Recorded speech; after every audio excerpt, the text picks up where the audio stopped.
Iniciamos mais um ano, senhor presidente, de eleições em nosso país. E todos nós, como cidadãos, devemos voltar nossas atenções não só para quem iremos colocar no poder, mas também para um outro aspecto que vem tomando força e é de extrema importância, inclusive, nesse cenário. O assunto que me traz aqui à tribuna hoje é minha preocupação com a proliferação de notícias falsas, sobretudo nas redes sociais e internet, que vem influenciando as pessoas de forma errônea, tendenciosa e perigosa. Fake news não era um termo muito utilizado até pouco tempo, mas atualmente, senhor presidente, tem aparecido cada vez mais no nosso dia a dia, não somente em discussões, mas também no cenário político. Com o surgimento da internet e mídias sociais, muitas barreiras na comunicação foram quebradas. A informação é dizimada com a facilidade de um clique e cabe aos eleitores o trabalho de filtrar o que é verdade e o que não é verdade. Mas, infelizmente, isso não é tarefa fácil. Aqueles que disseminam esse tipo de informação sabem disso. Senhor presidente, senador Cidinho, a forma como as pessoas assimilam as notícias atualmente é uma faca de dois gumes. Há aquelas que acreditam em tudo que leem e veem, sem saber se é uma informação verdadeira ou não. E há também aquelas que se tornam céticas e passam a não acreditar em nada, nem na verdade, e assim perpetuam seus preconceitos. As redes sociais possuem um papel importantíssimo como instrumento da democracia.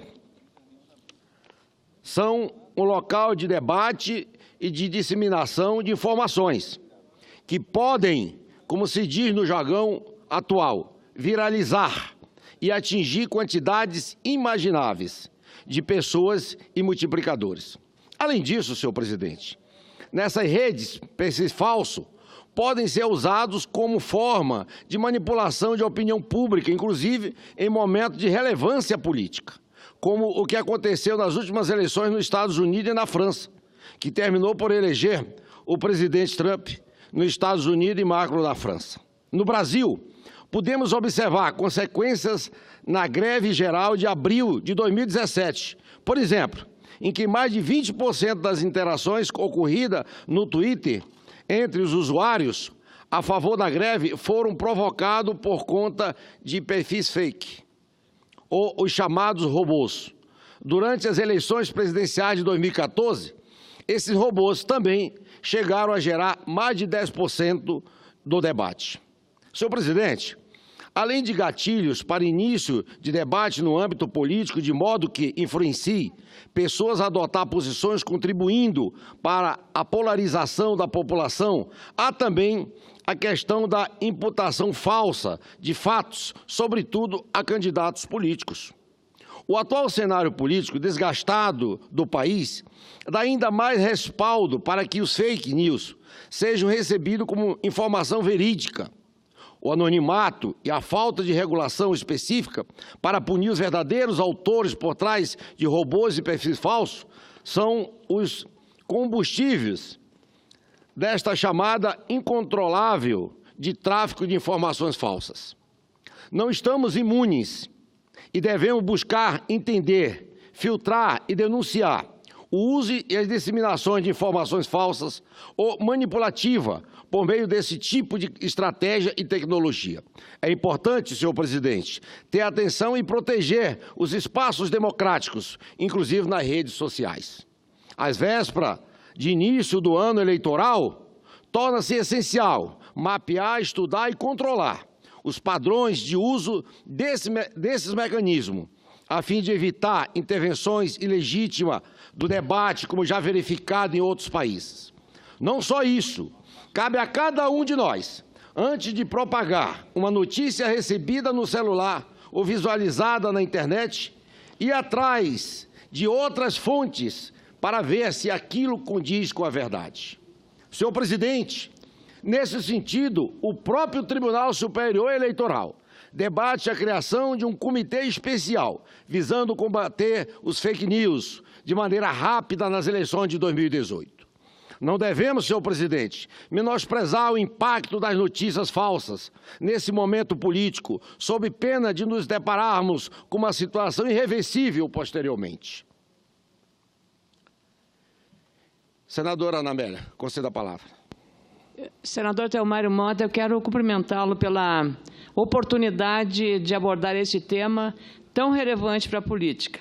E também cumprimentar a campanha que o Tribunal Superior Eleitoral, também com senso de oportunidade, está promovendo, juntando-se a outras instituições, não só o Congresso Nacional, de grande interesse, mas também os próprios partidos políticos. Eu penso que esse é um esforço coletivo. E apenas para ilustrar, a semana passada recebi no meu celular, vinda de um grupo, uma fotografia e um videozinho que mostrava um servidor na Câmara, podia ser um servidor ou uma pessoa, distribuindo cartões nas mesas.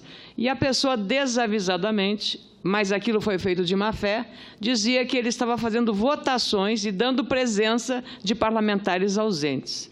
Coube-me, claro, explicar, porque se tratava de uma pessoa de boa formação, uma pessoa de boa índole, mas contaminada pelo fake news, pela informação falsa e pela forma de denegrir ainda mais a imagem do Congresso. Temos falhas, muitas falhas, mas também não podemos ignorar os erros numa informação falsa dessas e o que isso significa para a imagem da instituição. O que acontecia? Dizia que ele estava votando e dando presença para parlamentares ausentes fisicamente. Aí eu expliquei, olha, meu caro, não repita mais essa informação, não retransmita aos seus grupos, porque isso é falso. Hoje, toda a votação e toda a presença, seja aqui no nosso plenário ou na Câmara Federal, é por impressão digital. E não existe, na face da Terra, nenhuma impressão digital igual a outra. Então, ninguém pode votar por mim ou dar presença por mim, não tendo a mesma impressão digital que eu tenho. Então, isso é falso e essa informação é prejudicial à imagem. Então, eu quero cumprimentá-lo, até como fui jornalista, Vossa Excelência comunicador também, radialista, que eu sei. Então, eu penso que é um bom trabalho esse de combater as notícias falsas que prejudicam a imagem, não só dos bons profissionais que estão trabalhando na política, mas especialmente a imagem da instituição que nós representamos. Parabéns, senador Theomário. Obrigado, senadora Ana Amélia. Vossa Excelência, que é tão querida no meu estado, Ana Amélia, se fosse para o meu estado, era senadora de lavagem, né? Pela posição ética, pelo bom trabalho, pela dignidade, pela postura. E, sem nenhuma dúvida, incorporo a minha fala à parte de Vossa Excelência, que tem autoridade de falar sobre isso, porque veio realmente dos meios de comunicações, onde o jornal, ou a grande mídia, a televisão, o periódico, tem um compromisso e a responsabilidade de filtrar aquilo que é verdade ou que não é verdade. Portanto, senhor presidente, não há o que se falar em risco de que este controle de proliferação de fake news se confunda com censura, pois esse controle já é feito em campanhas através de provocações dos judiciários. Assim, o que deve ser criado são medidas rápidas para evitar que estas notícias se alastrem e tomem proporções inimagináveis. Por isso, senhor presidente, colegas senadoras e senadores, volto a afirmar que devemos nos mobilizar e discutir esse assunto o mais rápido possível, por ser esta lástima dos fake news de extrema importância para a população brasileira no que tange a percepção de que, de fato, está ou não acontecendo em sua volta. Para tanto, senhor presidente, comunico que foi aprovado um requerimento de nossa autoria para que possamos debater este assunto em uma sessão de debate temática, senadora Ana Amélia. Esta sessão ocorrerá neste plenário no dia 7 de março, às 13 horas. Contamos com a presença de Vossas Excelências para que possamos fazer um bom debate a respeito desse assunto de extrema importância. Era o que eu tinha, senhor presidente, para falar hoje à tarde. Muito obrigado.